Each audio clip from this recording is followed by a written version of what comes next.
ಶ್ರೀ ಗುರುಭ್ಯೋ ನಮಃ. ಮುಂದಿನ ಪದ್ಯ ಈ ರೀತಿಯಾಗಿದೆ.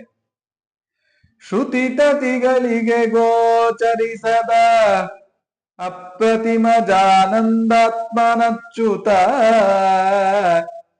ವಿತತ ವಿಶ್ವಾಧಾರ ವಿದ್ಯಾಧೀಶ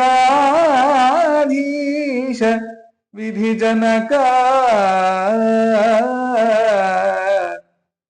ಪ್ರತಿ ದಿವಸ ಚೇತನರೊಳಗೆ ಪ್ರಾಕೃತ ಪುರುಷನಂದದಲ್ಲಿ ಸಂಚರಿಸುತ್ತ ನಿಯಮ್ಯ ನಿಯಾಮಕನು ತಾನಾಗಿ ಸಂತೈಪ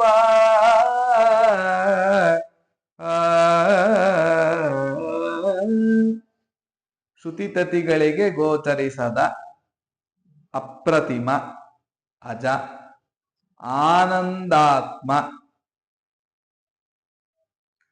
ಆನಂದಾತ್ಮನು ಅಚ್ಯುತ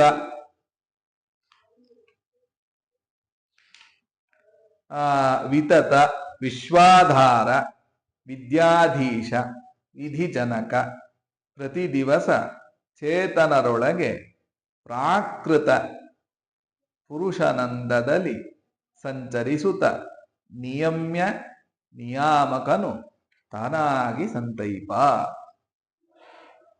ಪರಮಾತ್ಮ ಈ ದೇಹದಲ್ಲಿ ನಿಂತು ಸದಾಕಾಲ ಸಂರಕ್ಷಣೆಯನ್ನ ಮಾಡ್ತಾ ಇರ್ತಾನೆ.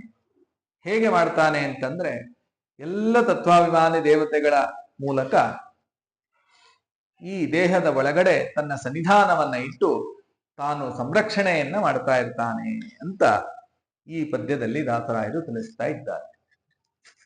ಶ್ರುತಿತತಿಗಳಿಗೆ, ಶ್ರುತಿತತಿ, ತತಿ ಅಂದ್ರೆ ಸಮೂಹ, ಶ್ರುತಿ ಅಂದ್ರೆ ವೇದ. ಈ ವೇದ ಸಮೂಹಗಳಿಗೆ, ಈ ವೇದದ ಗುಂಪಿಗೆ,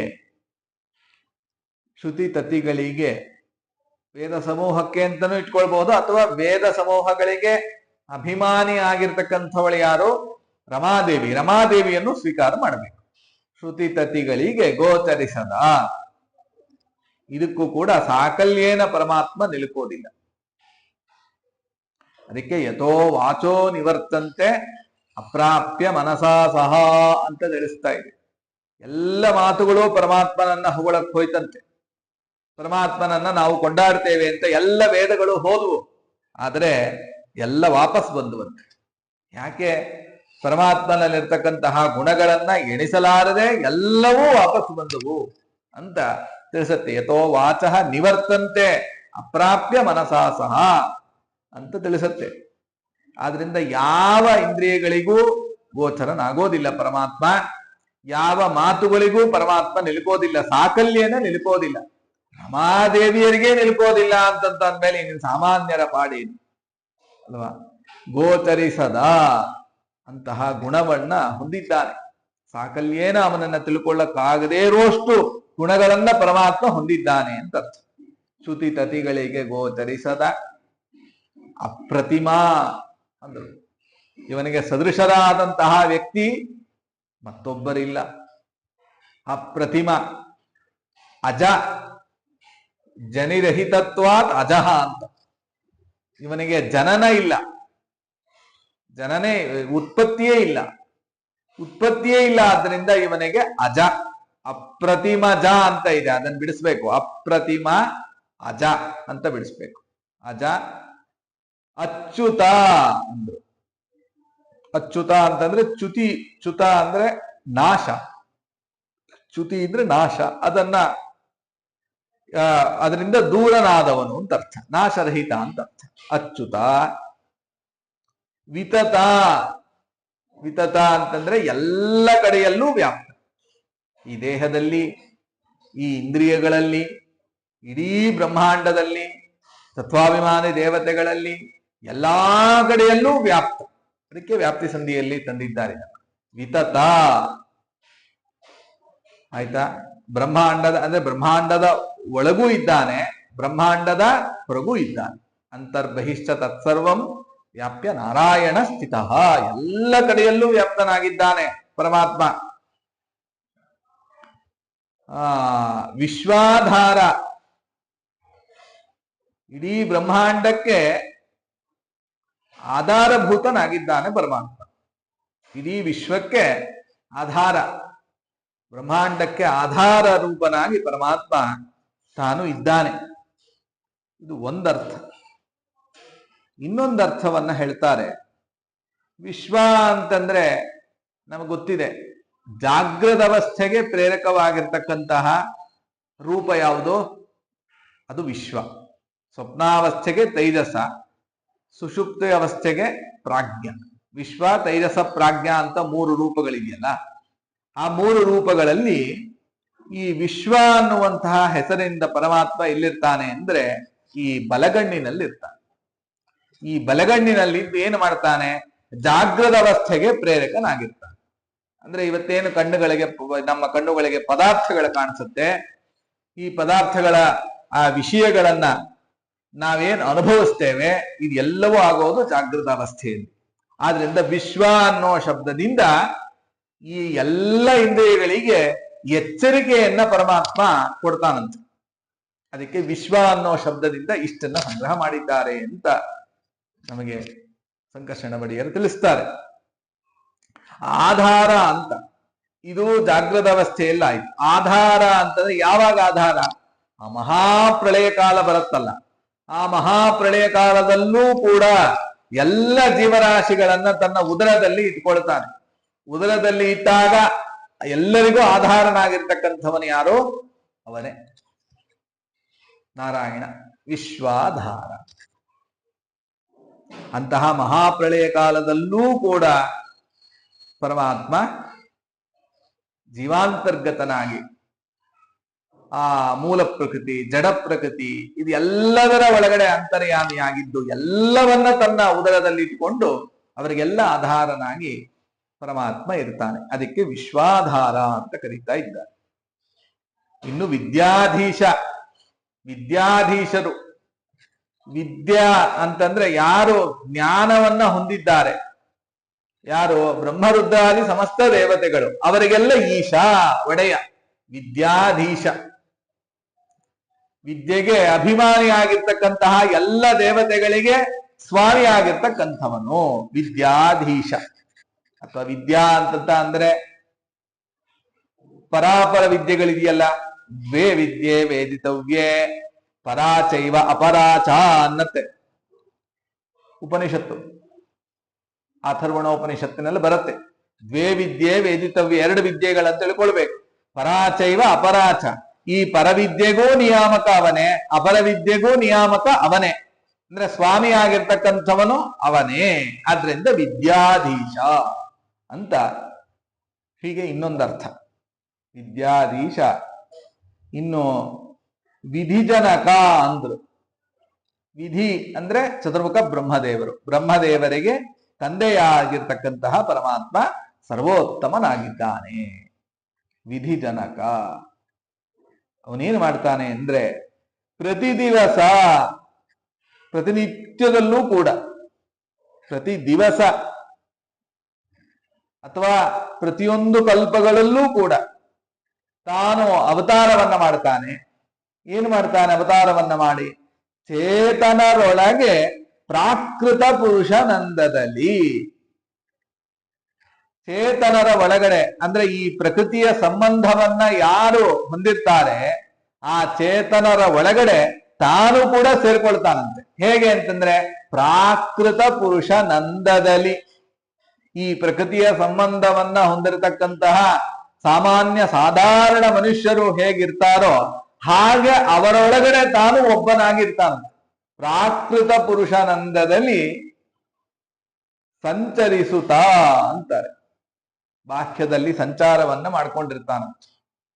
ನಮಗ್ ಗೊತ್ತೇ ಆಗೋದಿಲ್ಲ. ಎಷ್ಟೋ ಬಾರಿ ನಮ್ಮ ಒಳಗಡೆನೆ ನಮ್ಮ ಜೊತೆಗೆ ಪರಮಾತ್ಮ ಇರ್ತಾನೆ. ಹೇಗಿರ್ತಾನೆ ಅಂದ್ರೆ ಅದಕ್ಕೆ ಅಂದ್ರು ಪ್ರಾಕೃತ ಪುರುಷಾನಂದದಲ್ಲಿ. ಸಾಧಾರಣ ಮನುಷ್ಯರಂತೆ ನೋಡಕ್ ಗೊತ್ತೇ ಆಗೋದಿಲ್ಲ. ಅದಕ್ಕೆ ಒಂದು ಜ್ಞಾಪಿಸ್ಕೊಳ್ಬೇಕು, ಪ್ರಾಕೃತ ಪುರುಷನಂತೆ ಬಂದ ಪರಮಾತ್ಮ. ಗೋಪಾಲದಾಸರು ಪಂಡ್ರಾಪುರಕ್ಕಿನ್ನೂ ಹೋಗಿರ್ಲಿಲ್ಲ. ಅವಾಗ ಕುದುರೆ ಮೇಲೆ ಕುತ್ಕೊಂಡು ಬಂದಂತೆ ಪರಮಾತ್ಮ. ಏನು ಒಳ್ಳೆ ಕಾಲಿಗೆ ಕುಪ್ಪಸವನ್ನ ಹಾಕೊಂಡಿದ್ದಾನೆ, ಕಾಲಿಗೆ ಸಾಕ್ಸ್ ಎಲ್ಲ ಹಾಕೊಂಡಿದ್ದಾನೆ, ಅದಂತಾರೆ ವರ್ಣನೆ ಮಾಡ್ತಾರೆ.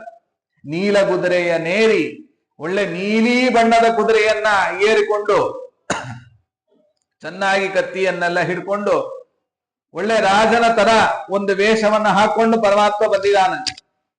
ನೋಡಿದ್ರೆ ಏನ್ ಗೊತ್ತೇ ಆಗೋದಿಲ್ಲ. ಆಲೇನಾಹಿ ಎಂದು ಕರೆದವನ ಆರವ್ವ ಅಂತಾರೆ. ಬರಲಿಲ್ವಪ್ಪ, ಯಾವಾಗ ಬರ್ತೀಯ ಇದೆಯೋ ಇಲ್ವೋ ಅಂತ ಆಲೇನಾಹಿ ಅಂತ ಕರೆದಂತೆ ಪರಮಾತ್ಮ. ಬರೋದಿಲ್ವಾ ಅಂದ್ರೆ ಅಲ್ಲಿಗೆ ಪಂಡರಾಪುರಕ್ಕೆ ಬರೋದಿಲ್ವಾ ಅಂತ ಕೇಳಿದನಂತೆ ಬಂದು ಗೋಪಾಲದಾಸರಿಗೆ. ಯಾಕೆ ಹೇಳಕ್ ಬಂದೆ ಅಂದ್ರೆ, ಸಾಮಾನ್ಯ ಮನುಷ್ಯರಂತೆ ಪರಮಾತ್ಮ ಓಡಾಡ್ಕೊಂಡಿದ್ದಾಗ ನಮಗ್ ಗೊತ್ತೇ ಆಗೋದಿಲ್ಲ ಯಾರು ಹೇಗಿದ್ದಾರೆ ಅಂತ. ಹೆಂಗ್ ಗೊತ್ತಾಗತ್ತೆ? ನೀವು ಹೇಗೆ ಐಡೆಂಟಿಫೈ ಮಾಡ್ತೀರಿ? ಪ್ರಾಕೃತ ಪುರುಷನಂದದಲ್ಲಿ. ಆಮೇಲೆ ಗೋಪಾಲದಾಸರು ತುಂಬಾ ಪೇಚಾಡ್ಕೊಳ್ತಾರೆ. ಹಾಗೂ ಸುಳಾದಿಯಲ್ಲಿ ತುಂಬಾ ಚೆನ್ನಾಗಿ ವರ್ಣನೆಯನ್ನು ಮಾಡ್ತಾರೆ ಪರಮಾತ್ಮನ ಆ ರೂಪವನ್ನು. ಏಕೆಂದ್ರೆ ಯಾವ ರೂಪದಿಂದ ಪರಮಾತ್ಮ ಹೇಗೆ ಯಾವ ಕಾಲಕ್ಕೆ ಬರ್ತಾನೆ ಅಂತ ನಮಗೆ ಗೊತ್ತೇ ಆಗೋದಿಲ್ಲ. ಆ ತರ ಬಂದು ಜೀವರಾಶಿಗಳನ್ನು ಉದ್ಧಾರ ಮಾಡಿಬಿಡ್ತಾನೆ. ಅದು ಇದ್ಯಾವುದು ಈ ಯಾವ 24 ರೂಪಗಳು ನಾವೇನ್ ಚಿಂತನೆ ಮಾಡ್ತೇವೆ ಅದೆಲ್ಲ ಯಾವುದು ಆಗಿರುತ್ತೇನೂ ಇರಬಹುದು. ಅವನು ವಿಲಕ್ಷಣವಾದಂತಹ ಒಂದು ರೂಪದಿಂದ ಪರಮಾತ್ಮ ಬರಬಹುದು, ಗೊತ್ತಿಲ್ಲ ನಮಗೆ. ಆ ರೂಪದಿಂದ ಪರಮಾತ್ಮ ಬಂದುಬಿಟ್ರೆ ನಮಗ್ ಗೊತ್ತೇ ಆಗೋ ಸಾಧಾರಣ ಮನುಷ್ಯರಂತೆ ಇರ್ತಾನೆ ಅಂತ ಹೇಳ್ತಾ ಇದ್ದಾರೆ. ಪ್ರಾಕೃತ ಪುರುಷನಂದದಲ್ಲಿ ಸಾಧಾರಣ ಮನುಷ್ಯರಂತೆ ಬಂದುಬಿಟ್ರೆ ಹೇಗೆ ಗೊತ್ತಾಗತ್ತೆ? ಗೊತ್ತಾಗೋದಿಲ್ಲ. ಪ್ರಾಕೃತ ಪುರುಷನಂದದಲ್ಲಿ ಸಂಚರಿಸುತ್ತಾ ಬಾಹ್ಯದಲ್ಲಿ ಸಂಚಾರವನ್ನ ಮಾಡ್ತಾ ಇರ್ತಾನಂತೆ ಪರಮಾತ್ಮ. ನಿಯಮ್ಯ ನಿಯಾಮಕನು ತಾನಾಗಿ ಸಂತೈಪ. ನಿಯಮ್ಯನಾಗಿದ್ದಾನೆ. ಈ ದೇಹದ ಅಂತರ್ಯಾಮಿಯಾಗಿ ಬಿಂಬನಾಗಿ ಪರಮಾತ್ಮ ಇದ್ದಾನೆ.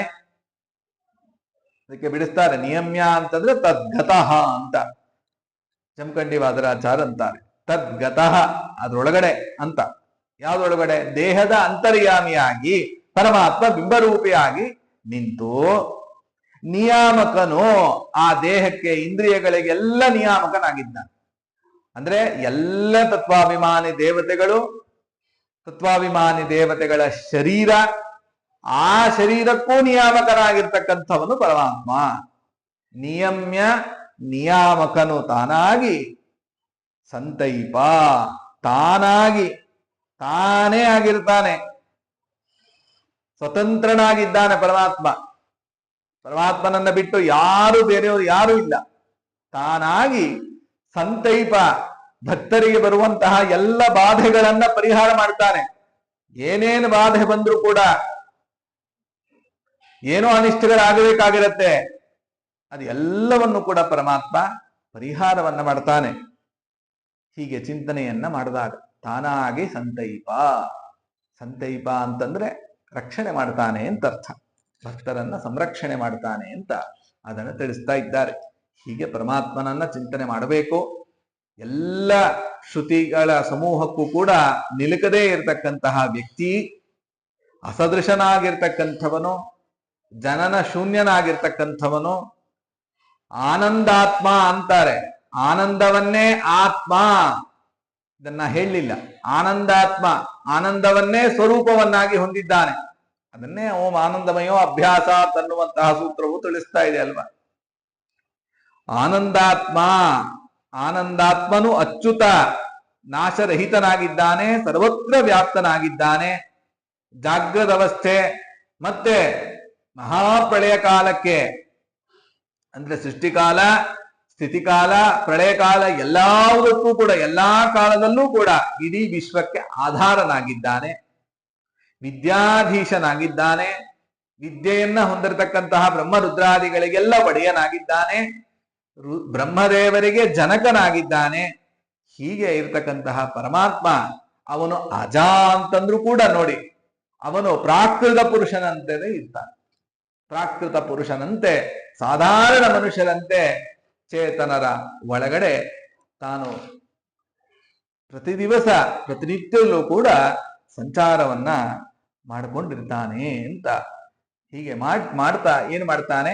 ಭಕ್ತ ಜನರಿಗೆ ಬರುವಂತಹ ಎಲ್ಲ ಬಾಧೆಗಳನ್ನ ಪರಿಹಾರ ಮಾಡ್ತಾನೆ ಅಂತ ಅದನ್ನ ತಿಳಿಸ್ತಾ ಇದ್ದಾರೆ. ಕೃಷ್ಣಾರ್ಪಣ.